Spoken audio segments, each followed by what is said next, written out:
that some folks will join us as we move along in our time. But as always, grateful to President Deborah Richards and all the work that she does on our behalf for this region. It's pretty amazing. I'm surprised she still talks to me because I think I understated maybe a little how much time it was going to take her. So it's turned out that it's been a busy time during her presidency, and she's a great gift to us and to the region. So Deborah's going to open up our time with a bit of reflection. So over to you, Deborah. Thanks, Trina. I should say that I probably knew it was more time than I estimated myself, but I underestimated too. But it's always a joy to do this work and to work with you and for the region. And it's helpful that it's only in my second year that I'm going, oh, okay, this is lots of work. So it's good to see everyone, and look forward to the year and working with you as well. As we start our meeting today, I want to acknowledge and recognize, and I feel privileged to join you today from the unceded traditional territories of the Kwantlen, Katzie, Semiahmoo, Tsawwassen peoples of the lands of the wider Coast Salish peoples on which we live. As a region, our work covers many traditional territories in BC and the Yukon. And as we gather together for this town hall, let us acknowledge and honor that we live and work on the territories of the many Indigenous peoples who inhabited this land before many of us came as settlers. I am from the West Indies, which at one time was the land of the Taino, which are the historic Indigenous peoples of the Caribbean. And these Indigenous communities were largely agricultural societies with fixed settlements whose way of life and traditional practices are largely unknown to many people today and or erased in that region because of colonizing practices. My personal learning from the Indigenous peoples and their history in this region and across Canada, since I came to Canada many years ago, has highlighted for me how much I still need to learn about these traditional peoples of my own homeland and my current home. There is much work to be done individually and collectively for us to learn from the past and to ensure that we support and live into our commitments to be in right relations with our Indigenous siblings, and to ensure that we do not perpetuate practices that erase or hide the rich culture and teachings of the Indigenous peoples and the communities that we serve. May we live with respect on this land and continue to walk the path of truth and reconciliation and living into right relations with our Indigenous siblings.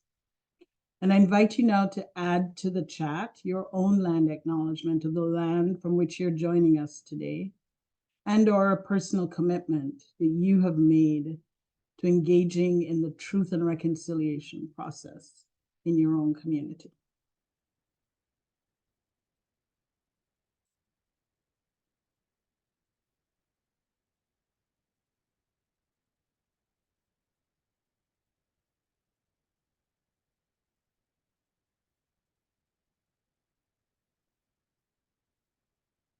And you can continue to do that as we go through.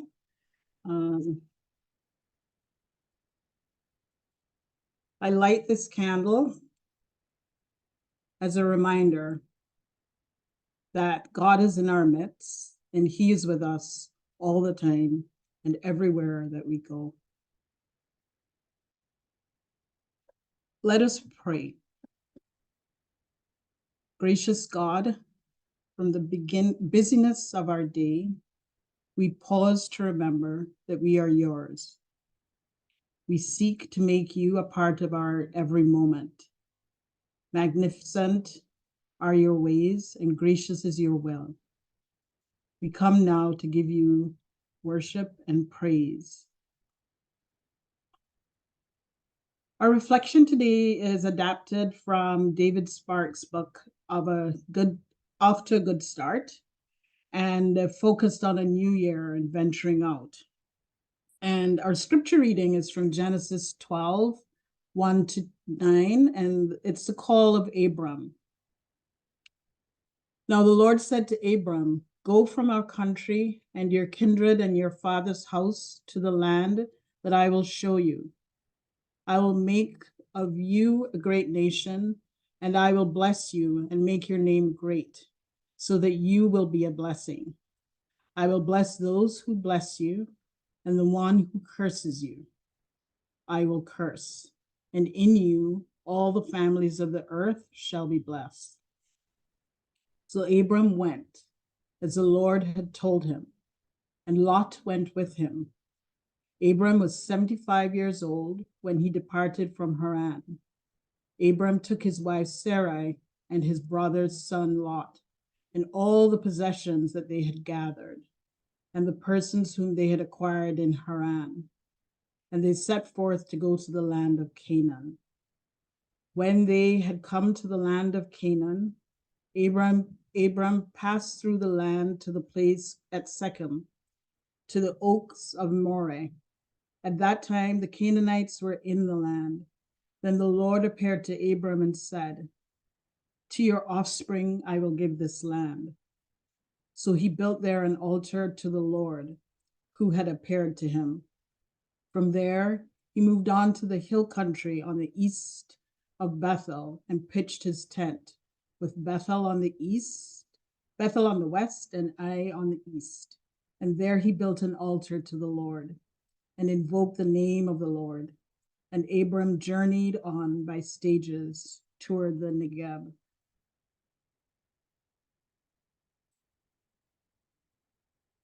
In this passage, we have Abram venturing out, packing up all of his worldly goods, and leaving town for only God knows where. And Abram could be confident because God was, he felt, at the center of the adventure and would be a companion on the journey. Abram just went. But was this the whole story? What was the reaction from those who went with him?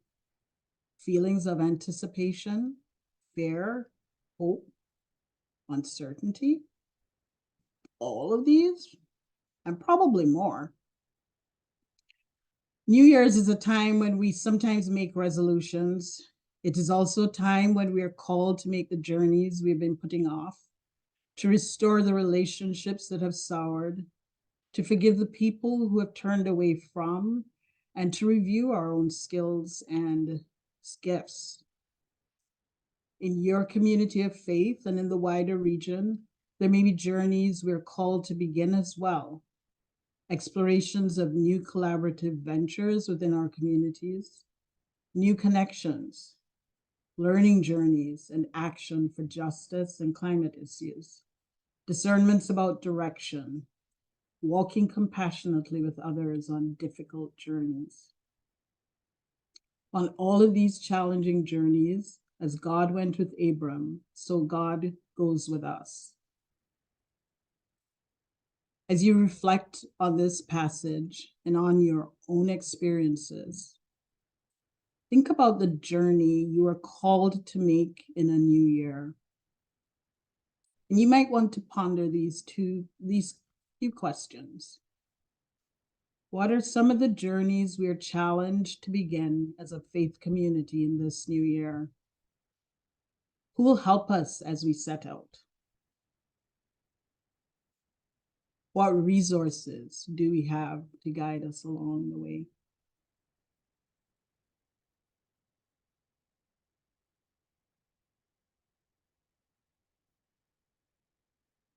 And I'll leave you with that pondering as we move into our town hall. Let us close this opening reflection with a prayer. Divine Spirit, Be our guide as we set out into a new year. Open our minds to new opportunities and actions. Set us free to go on journeys that are difficult and faithful.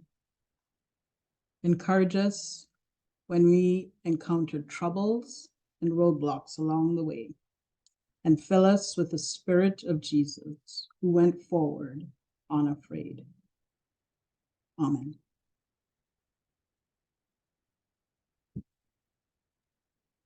Thanks, Trina. Back to you.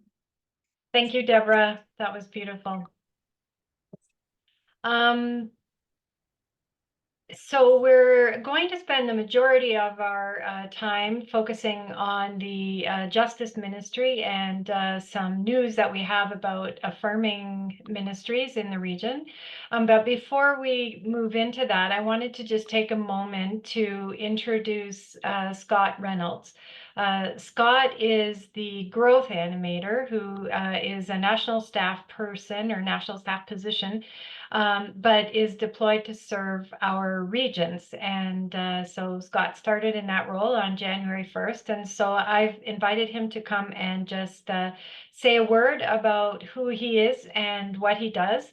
And then at a later town hall, we'll be able to have him come and have a bit more conversation about some of the work around the National Strategic Plan and how the growth initiative impacts that. So we'll just take a few minutes for Scott to say a bit about himself. Thank you very much, Trina. Yeah, my name is Scott Reynolds, and in a really significant way, coming into this position is sort of a coming home for me in the United Church. That even looking around on the screen and hearing Deborah, who is part of Northwood United Church, at the same time as I arrived at Northwood United Church, it's delightful to see so many familiar faces for me. And maybe helpful for those of you who don't know me to know that the first United Church I ever attended was in Surrey, British Columbia. So in a lot of ways, the United Church is united across the continent. Sorry, maybe I will try a bit something different. Think better, or better.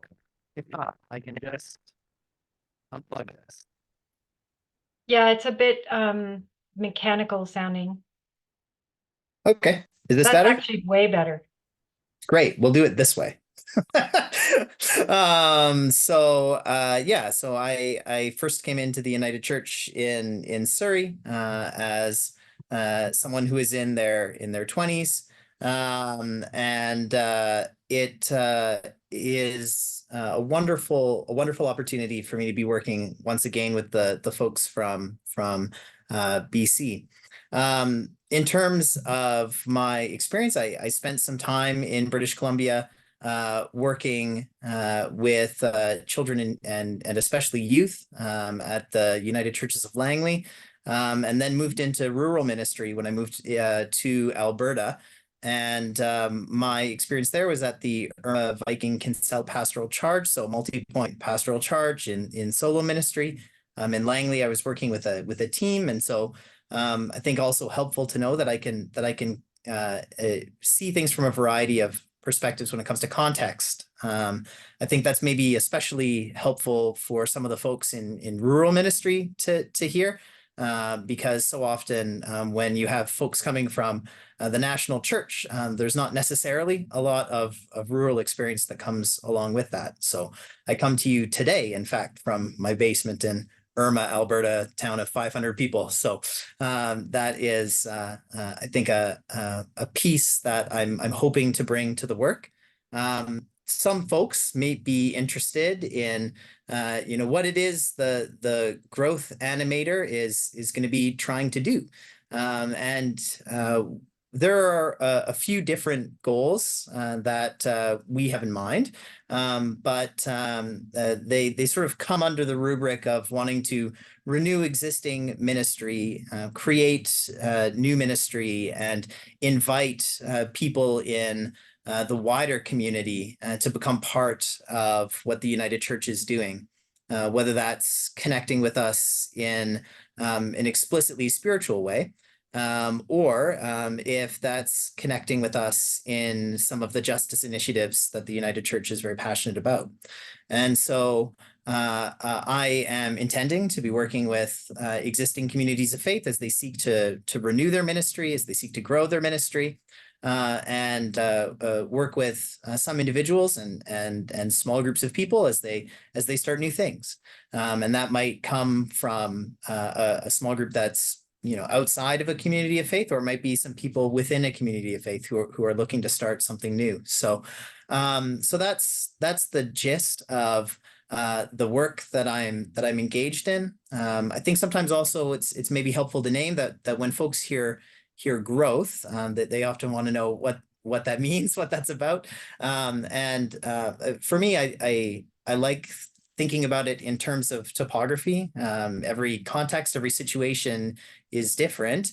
And yet, you can have a tree that grows in many different places, and a healthy tree will look different depending on its context, depending on where it is. And so one of the things that I see as my role is to help people become really clear on their context, and as such, really clear on what something that's growing and thriving will look like for them as they seek to invite people in and proclaim Christ crucified and risen, our judge and our hope, as we say in our creed. So yeah, I'll maybe stop there, and I'll turn it back to Trina. And if folks are interested in having a longer conversation, know that I'd be very open to that. Thanks.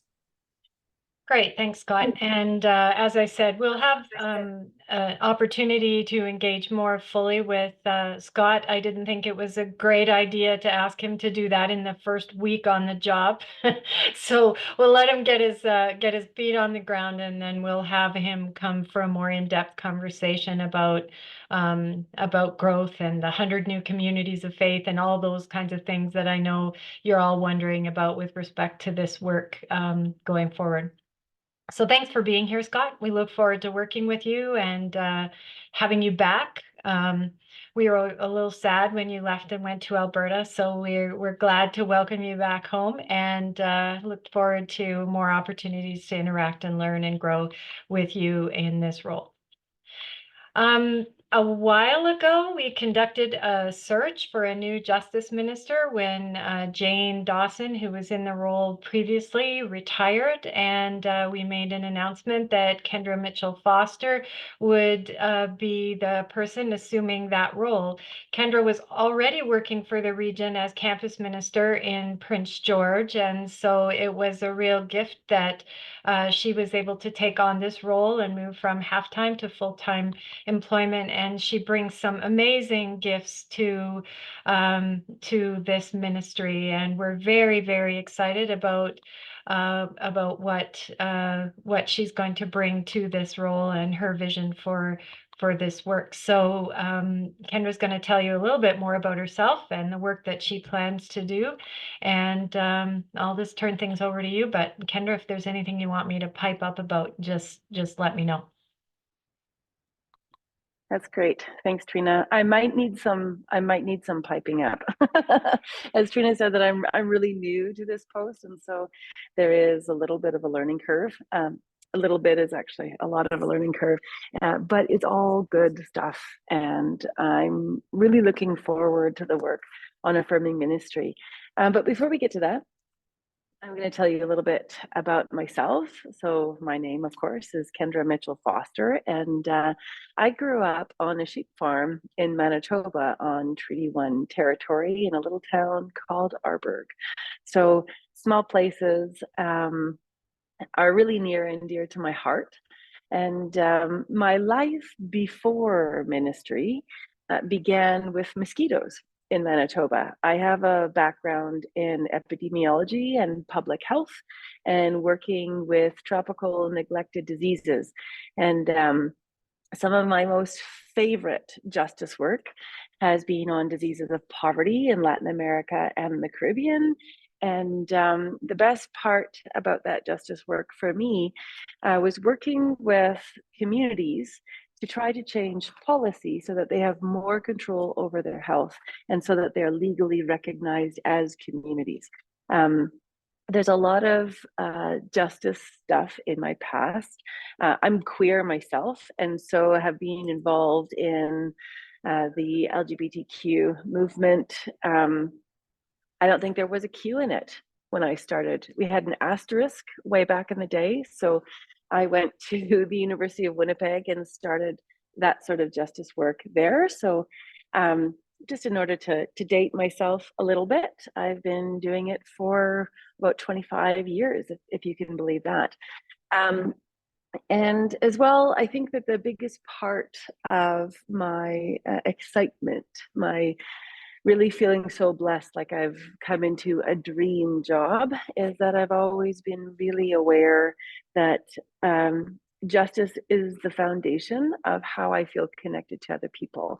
And one of my favorite quotes is the one that I think it's Martin Luther King. Now I'm blanking on that, so if I'm wrong, Trina, you can pipe up on this. You said that justice is what love looks like in public, and I really think that that's true.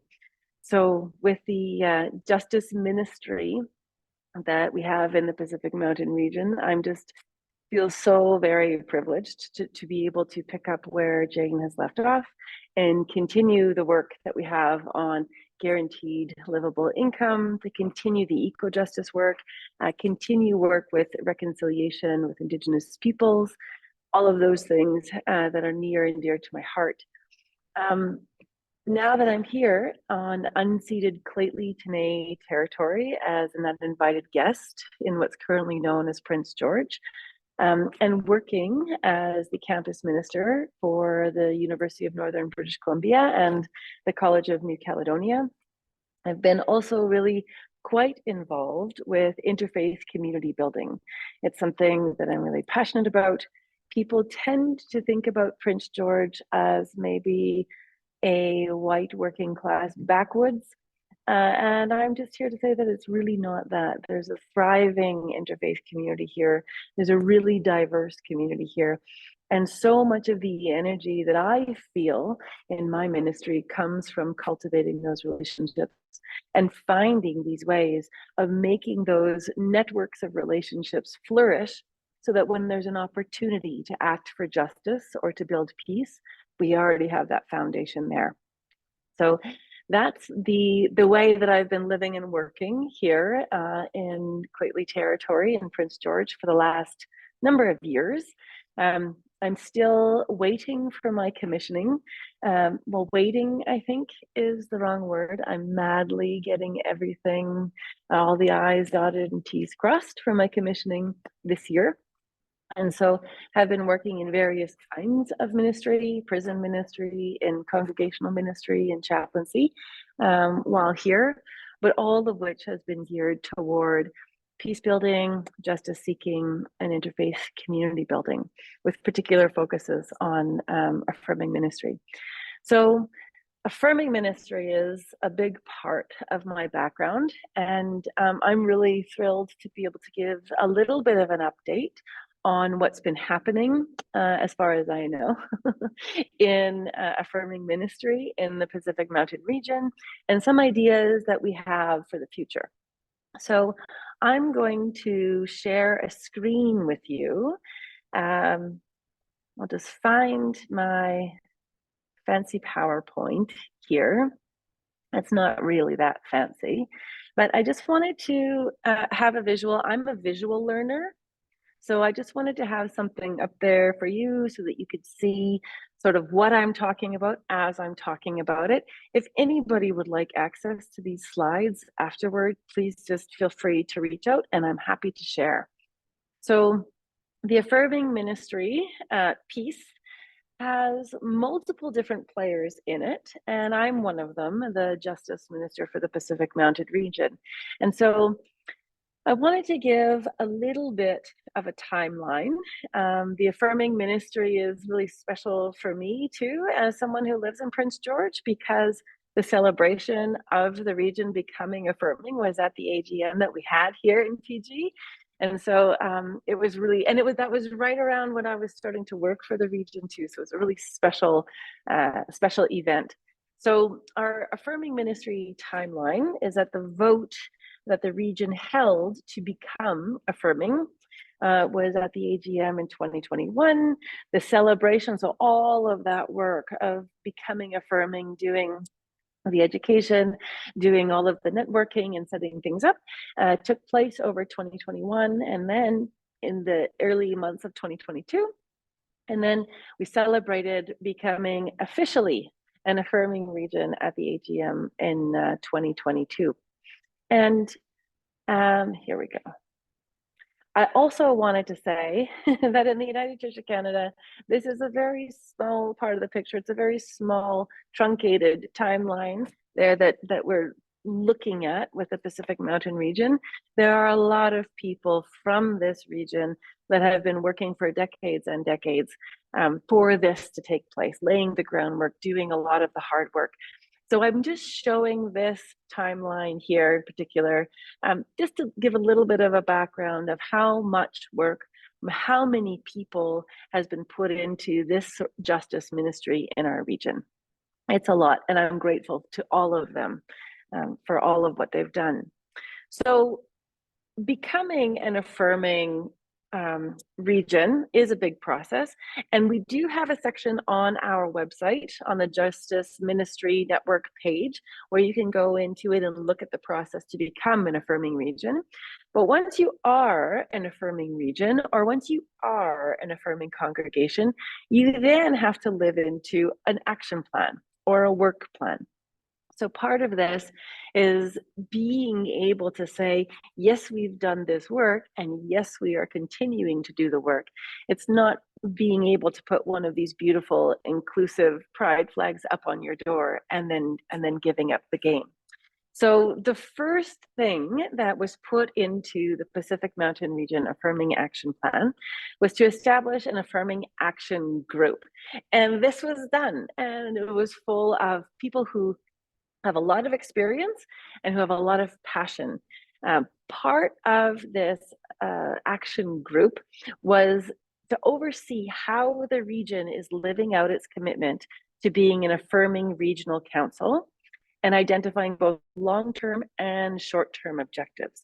So the Justice Minister is the staff person to support this action group. So what we have for our action group, here we go. The last meeting of the action group was on May 12th, 2023. That was the last official one that they had, and it's been co-chaired by Sandy Huang and Linda Bryn Dixon.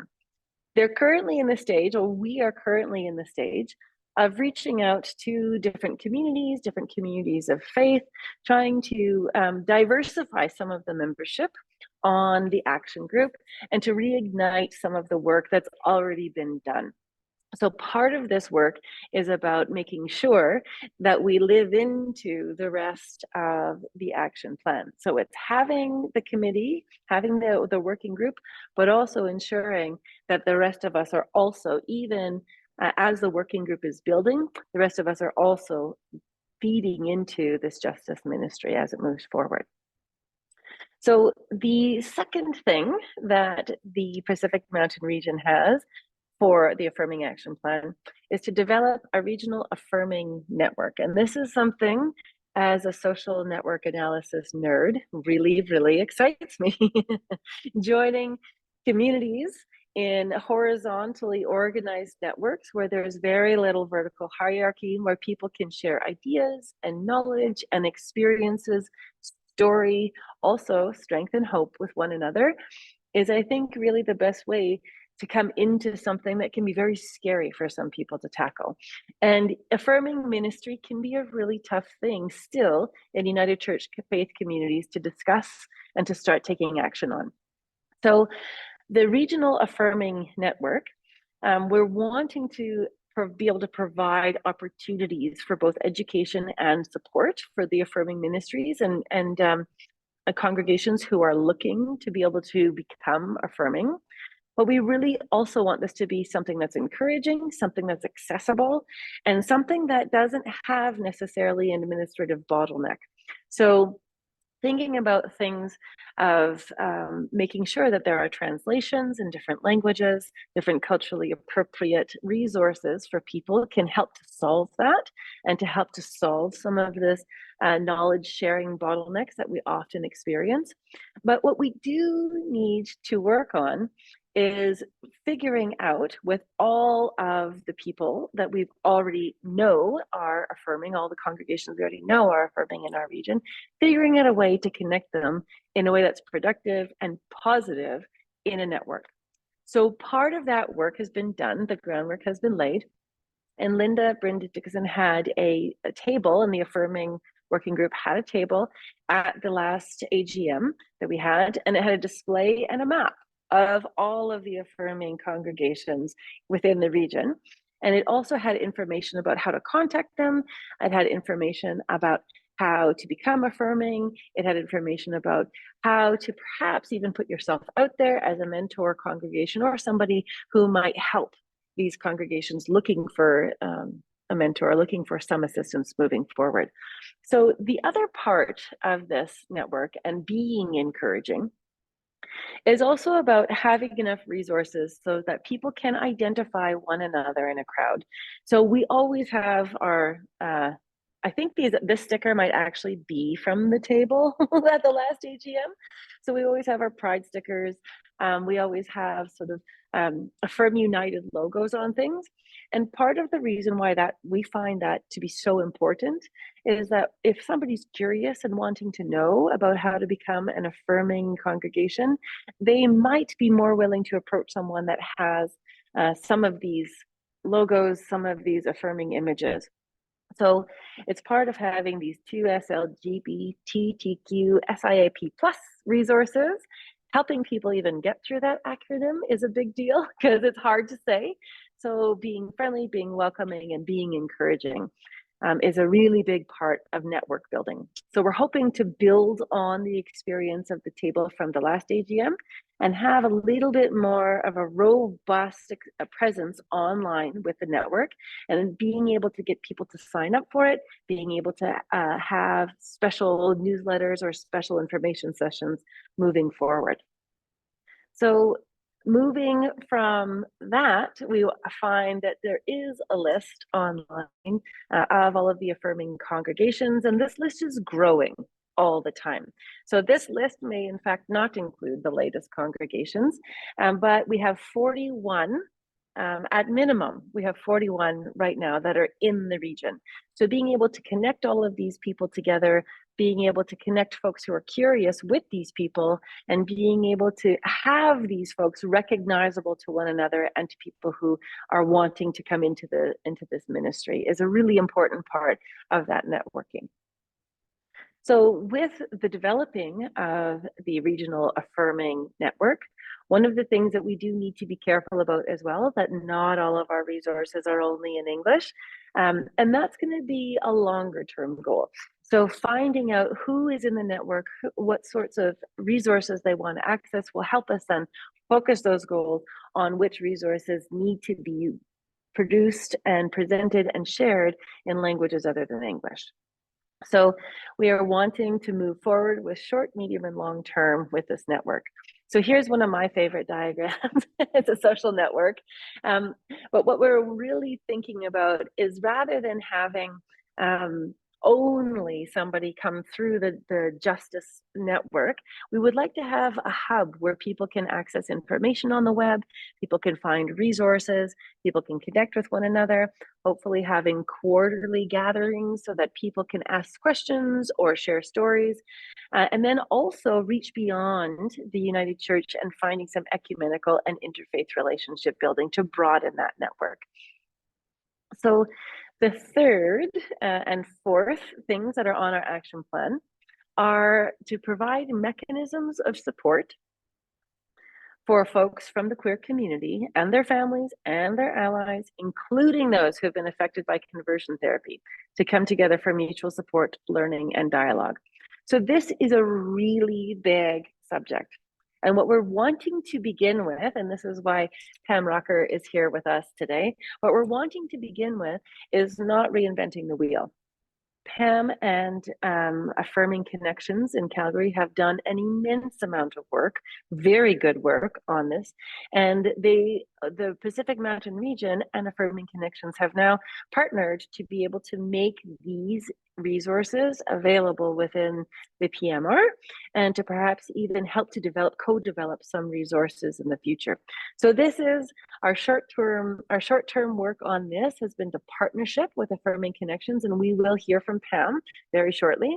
And the medium term is to figure out where in the PMR we are looking for new resources, what kinds of resources we might need on conversion therapy, and on folks that have experiences with religious trauma in the PMR.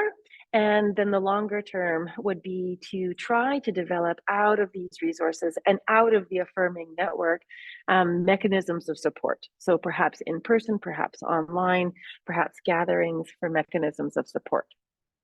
The fourth is to provide worship resources, and this is definitely underway. So being able to say, here, if you want to be a part of this Affirming network, here's a bank of sermons if you need some help deciphering these certain passages. Affirm United has some great resources if you're looking into doing services, sermons, and events.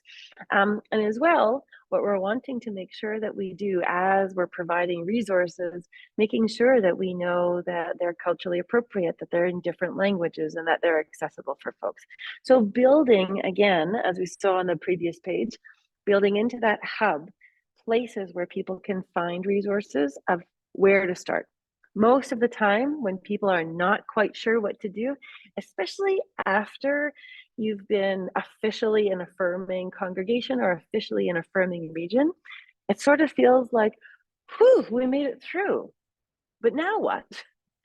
So having a but now what page or a but now what hub, and having these worship resources, having Affirming values on the website, and making sure that we're connecting some of the resources with some of the values. So this would be a medium and long-term goal to get that hub. But again, as I sort of jumped the gun for the slide, but again, our partnership with Affirming Connections, they have a fantastic amount of resources, and there are a lot of resources out there in the world. You can see a few of them on the slide here that help with developing liturgies, that help with Affirming and queer positive exegesis, that really help with recognizing that trans lives are at stake when we're talking about some of these liturgies and some of these texts. So finding commentaries, finding people that you can ask those hard questions to are really important for helping people flex those muscles for having events, for having sermons, for having meaningful book studies even, that they can move into that confidently. So the other two things that I have here just quickly before we hand it off to Pam in about 4 minutes. The other thing I have here is number 5 and number 6. So these have to do with the annual general meeting, which is coming up and is still in the planning stages. So I'm very excited about some of the possibilities for having Affirming ministry professional development events or sections at the annual meeting, and just making sure that we've got a thread, an Affirming ministry thread that's woven through the length of the meeting. So this is really important, not necessarily so that we have a rainbow on every single slide that's presented, but it's important so that people, when they come to the AGMs, are getting used to the language, we're getting used to flexing those muscles, we're getting used to opening our hearts in these ways to being curious about what Affirming is now, what Affirming is becoming, and how that's being echoed and how that's being experienced through our own liturgies, communities, and outreach. So looking forward to the annual general meeting. Stay tuned for some of the developments that we may have going on there. And then the 6th point that we have here is to empower and resource pastoral relations ministers to create a mentorship system. So this would be linked somewhat with the network, the affirming network that we saw earlier on, to make sure that there's pastoral care for the folks, the clergy, the lay leaders, the people who are involved in bringing this sort of ministry forward, making sure that they also have pastoral care. Because an affirming ministry process, especially if you're a queer person, can be a really difficult thing to go through. It can sometimes feel like you're fighting for your right to exist within your own community. So making sure that there's pastoral care available for people is a really important part of this, and also that there's care available for entire congregations, because this can still, like I mentioned before, be divisive. So this is something that we're definitely looking forward to in the future. And the 8, 9, and 10, these are more policy sorts of action plan items that we've got. Some policy review, making sure that job descriptions are all affirming, making sure that regular training is required for all of the PMR positions in affirming values and affirming practices, to facilitate the further development of the website. So this is something that we're actively working on, and that I'm very excited about, trying to find more resources for the website, connecting then with affirming connections, and just breathing more life into this ministry as it's being able to be accessed online. And then the 10th one, which is a future aspiration, is to work with the regional council executive to explore the possibility of establishing an equity monitor program and train persons throughout the region to serve in this role at all meetings of our governing entities. So these things are definitely things that we're hoping to do in the future, but just having them on your radar is really wonderful. And I would love to hear from any and all of you who have ideas for these things or experience in developing some of these things. I think that as we move forward as an affirming region, it's really important that it's a collaborative effort, that people's experiences are heard, that we can see ourselves in our affirming ministry, that we can hear our own voices in our affirming ministry, and that we can clearly see where we want to move forward. So the next thing is some partnerships with Affirm United. Part of the goals of the PMR is to make sure that we have representation each year at the Affirm United Annual General Conference, and to annually renew our membership with Affirm United. So we use the logo on our website. We use it on our publications as we are affirming. We do have that membership, but we are ensuring that there's annual representation moving forward at these conferences. So those are things that are a now. Those are a now thing. So I just wanted to pass it over, because we've talked a lot about resources, people being able to access resources from where they are, having accessible resources available for all different folks. And Pam Rocker is here with us from Affirming Connections, and she has a lot of experience in this. So I will stop sharing my screen, and I'll hand the floor over to Pam. Thanks so much, Kendra.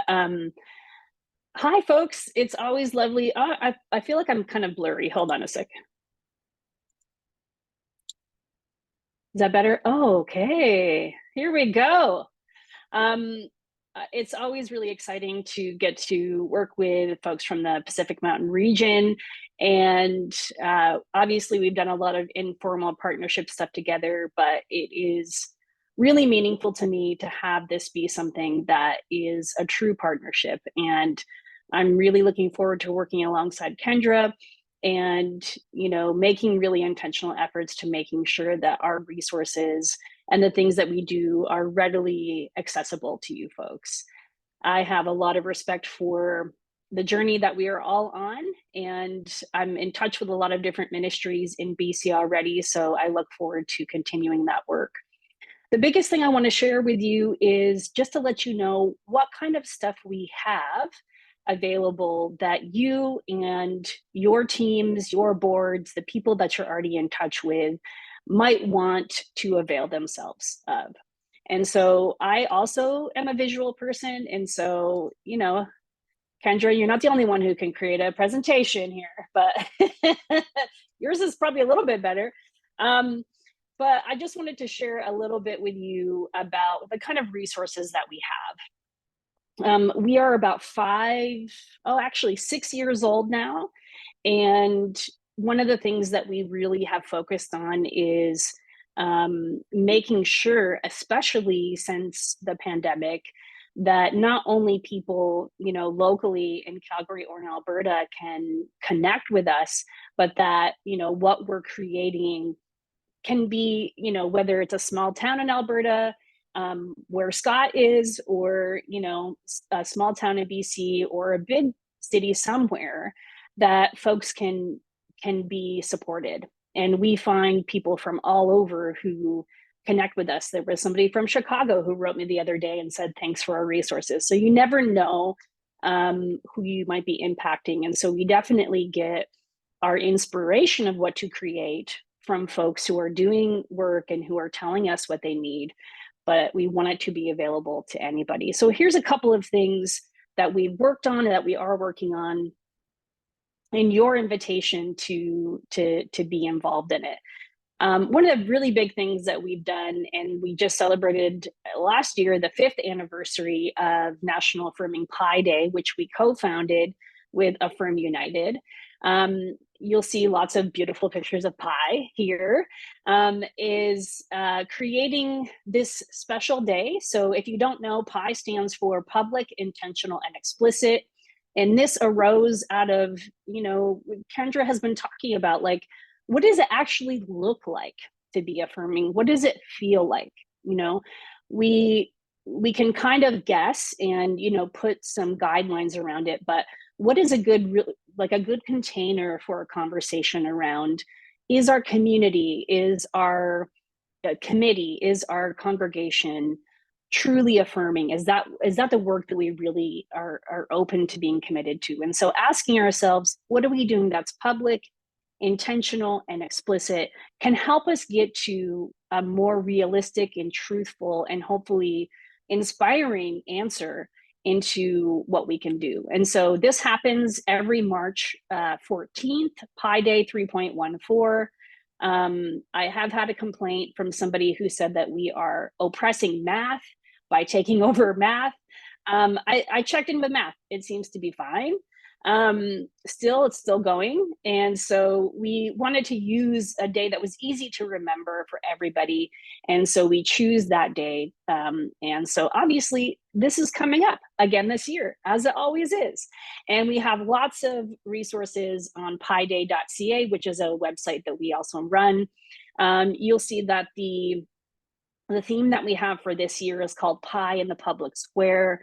And I'll talk a little bit more about that in a second, but it's really just kind of asking ourselves and our communities, what are we doing in the public square outside of the walls that we, live and work inside, where people would know what we think publicly, intentionally, and explicitly, especially when it has to do with the 2S LGBTQ+ community.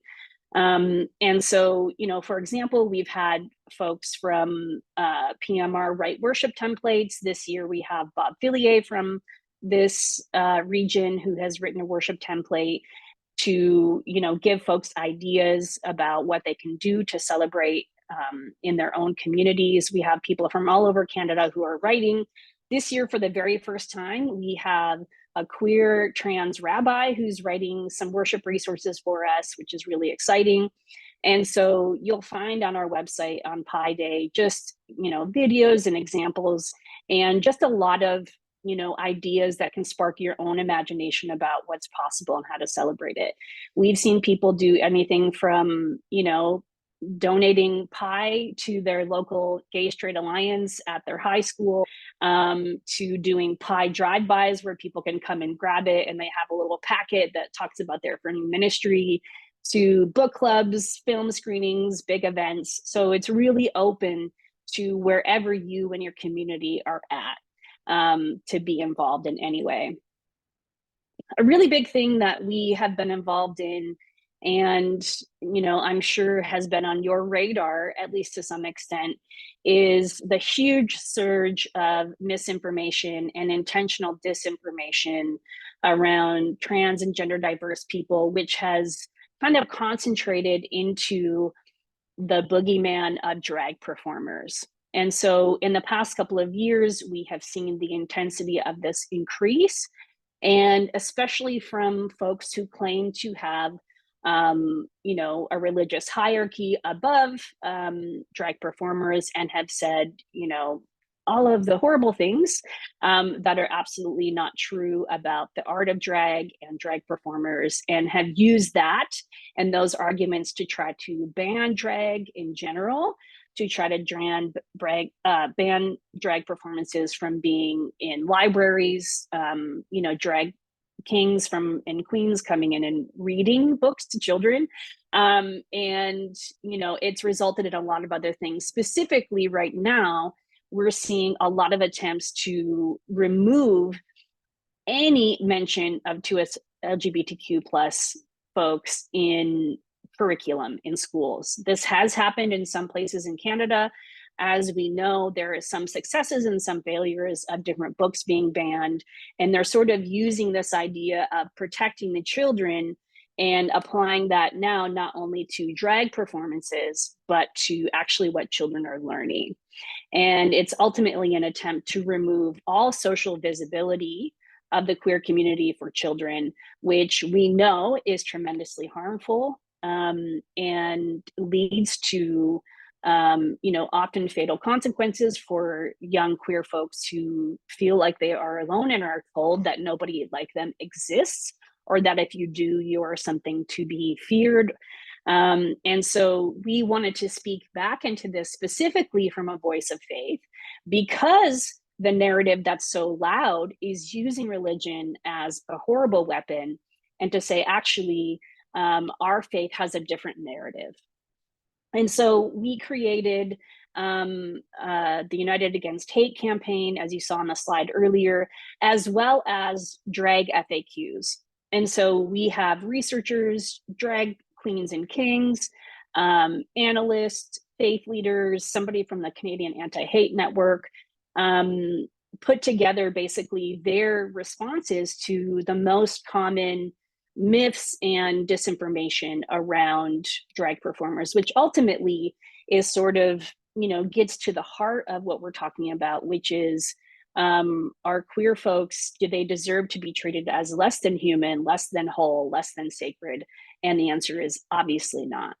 And so we actually are about to add more contributions from two other queer ministers in the United Church of Canada, as well as Reverend Liz Edmond, who some of you might know, who's the author of Queer Virtue, How Queer Folks Can Revitalize Christianity. And so we have 3 more new contributors to this FAQ that's online, and we update it all of the time. So, please avail yourself of that on our website, because it's been extremely helpful. We've heard so far, so that going into a conversation, or maybe responding to something that you see online or a comment that happens, you have information that you can either directly share with folks, or that you have to be able to do your own learning about some of these things. And one of the things that kind of led us into doing some of this other work is, it's really important when we talk about being affirming, that we think about not just what we do, but why we do it. And so I think a lot of folks can sort of get stuck in, okay, well, gay marriage has been legal for a while, and, there are some supports, and there are some, legal protections now, so everything kind of should be okay. And sometimes in some affirming ministries, we see, for example, that there is an openness around, gay people being open and having their partners and families, but there's maybe not necessarily an openness or an awareness around trans folks and their partners and their families, right? So we're kind of all at, different levels of learning, which is totally fair. But the invitation that we have, especially right now in our current political climate, is for folks to know how much trans folks are being targeted, and especially by, religious communities. And so one of the things that happened on September 20th, just a couple months ago, last year, was something called the Million Person March. And so basically across Canada, there was this huge, you know, all of these rallies basically to say that we don't want, you know, we don't want any queer visibility in our kids' schools, basically, and to sort of demonize the queer community, especially trans and gender diverse people. And so we created this sort of packet of graphics, of information that people could take, use in their communities, share on social media. We also had an online vigil that people could attend. Obviously, even when you hear your own humanity and dignity being debated, that can be a really demoralizing and disheartening thing, especially from people who are telling you that you're not even worthy of God, right? And so we really wanted to speak back into that, and lots of folks took us up on that invitation. And we still have these tools because these rallies are still happening, unfortunately. So this is one of the things that we really tie to this idea of affirming work. It's not just letting people know that they can come to our church. It's letting people in the public square know that there is a different narrative about who God is. There's a different narrative about who is included. There is good news about how much the expansive love of God can really invite us to be not uncomfortable with difference and to celebrate it. And we really need that. You know, I always say a religious attack requires a religious response. And so this is absolutely, it's not just a one-off thing. It's not just in small rural towns. It is everywhere. It's an international, very well-funded effort to basically make a heterocentric society and make a Christian nationalist society. You might think that I'm overreacting, but I've seen the plans. That is actually what a lot of extremist groups want to happen. And so we have an amazing different narrative available. And that's something that I really love about the United Church of Canada and why I'm still involved, because I believe that we have something really, really important and life-saving to share. So that's one of the resources that we've created. We also have 2 video series. So one is called Small Town Big Impact, and that is 3 videos that kind of share a little bit from actual ministries and real people, ministers and lay leaders, about getting started as an affirming ministry, what that looked like for them. You know, the second video is about roadblocks. What came in the way? How did they navigate those? And the third one is affirming ministries in action. How are they continuing the journey beyond the celebration? So each video is about 10 or 15 minutes each. And so those are really good sort of bite-sized pieces that you could have as conversation pieces, whether you're starting your affirming journey, whether maybe you want to give a jump start to it. And this features, it's not me talking, it's folks who are living and working and playing in these cities and have, you know, unique challenges that sometimes come along with being in, you know, a less progressive geography or a smaller town that doesn't necessarily have as many options. And so that's available to you along with a discussion guide. Another really exciting thing we created is this mini documentary. It's about 20 minutes long, called What the Hell? Somebody asked me once, why do you think your job exists? And what would you say if you could only say one word? And I said, hell. Because this concept of hell is what I see in my work, in the thousands of conversations I've had with queer folks, is the top sort of marketing tool that folks use to scare people to not be who they are, to scare people to reject others. And so even though in my personal experience inside the United Church, I haven't heard that used, thankfully, or I wouldn't be a part of it, but I was involved in evangelical churches for the first 25 years of my life. And that was absolutely the #1 tool that was used to keep folks in line. And so, you know, even if that's something that's not necessarily being perpetuated in our own conversations, we have to realize that even as a society, these concepts of eternal punishment are really, really pervasive in our media and are really pervasive in the conversations that a lot of people have around religion, right? It's a very binary, it's very punishment centered. And so we interviewed 14 people from across Canada, clergy, lay leaders, queer folks, community leaders, and we asked them, what do you think about hell? What were you taught about it? What would you tell somebody who's afraid of it? And we actually have heard lots of really great feedback from people who literally Googled, is hell real? And watched this video and felt like, okay, maybe I'm not destined to be in this place. Maybe I am actually okay. So we have this along with, I think we have like a 14-page discussion guide, and it has professors from BST who have written stuff. So this is a really, you know, a really in-depth exploration of something that you could host this conversation in your community. I think way more people are affected by these ideas, both people who are not in the queer community as well, than we really think there are, because we don't have a lot of conversation about it. And sometimes that's not always helpful. So this is something that you can take a look at and see if it might be a good fit for you. We have Affirming Leaders Day every year, and you are invited to come to this either in person or virtually. It's a professional development event that we put on, and we've started doing it back in person, which has been really, really lovely. And last but not least, we talked about Pi Day 2024. We have a Black History Month event with an amazing artist out of Toronto, Rose Ingrid Benjamin, who's going to talk to us about their work. And we have a Pi Day panel with 3 different folks. And we're doing a lot of stuff around conversion therapy actions and resources, both locally and on a national level. And I talked about the drag FAQ. So that's a lot. But I just wanted to give you just a brief overview, an idea of the kind of stuff that is exciting to us, the kind of stuff that we've created into response to the needs that are out there. And we really hope that, you know, the biggest lie that we can ever hear is that we're alone. And we're not alone.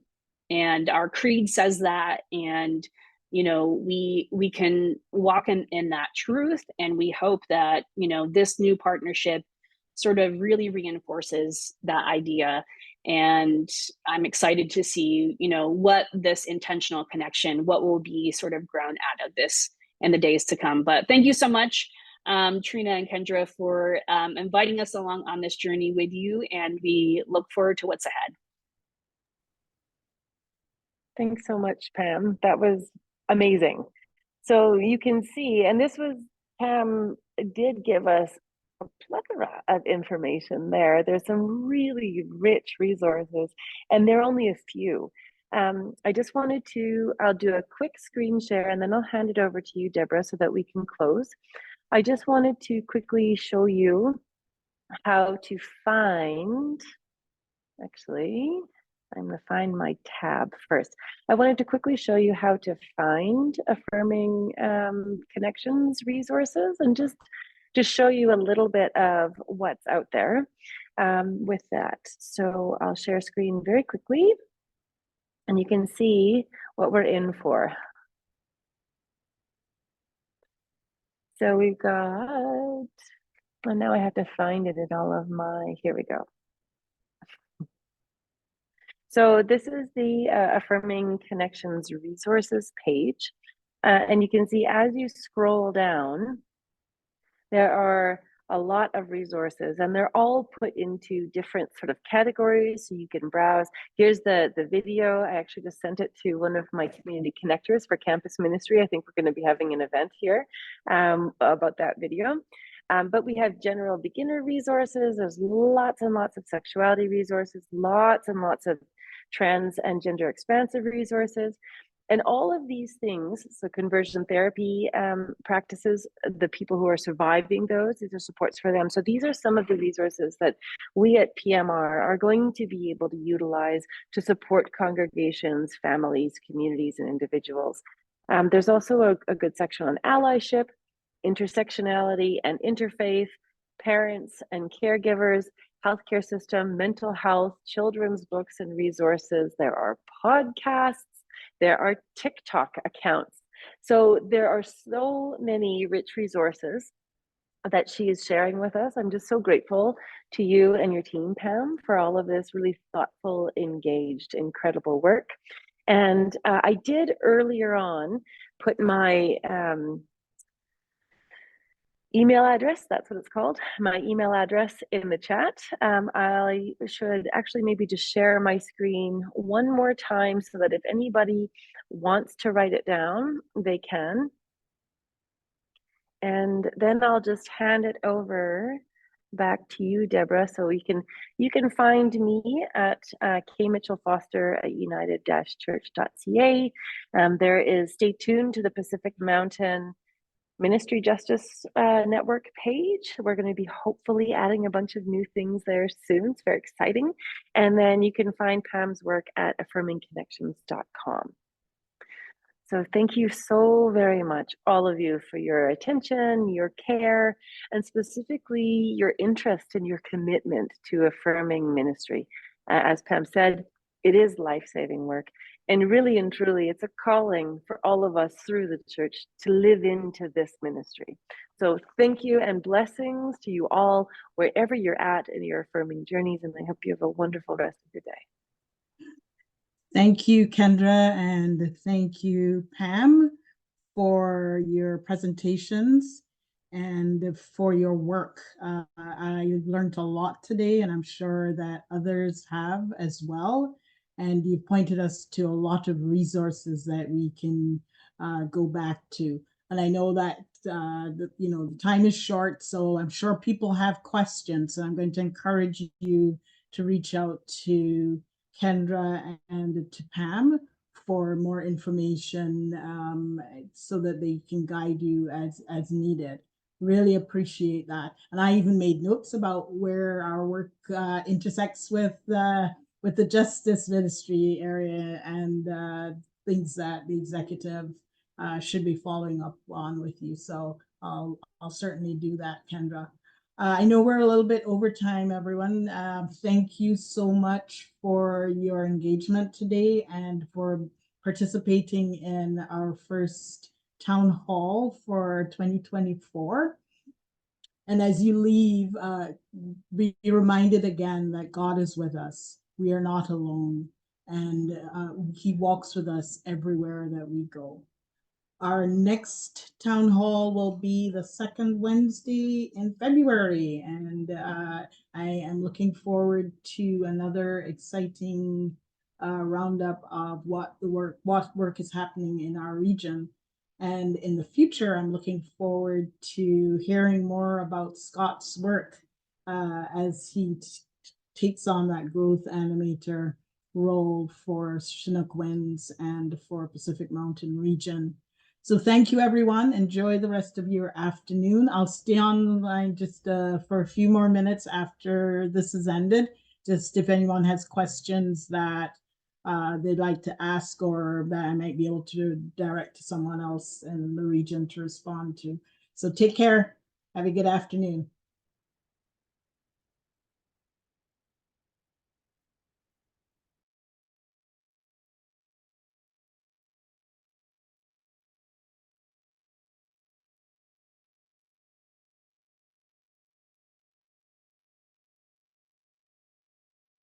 I have a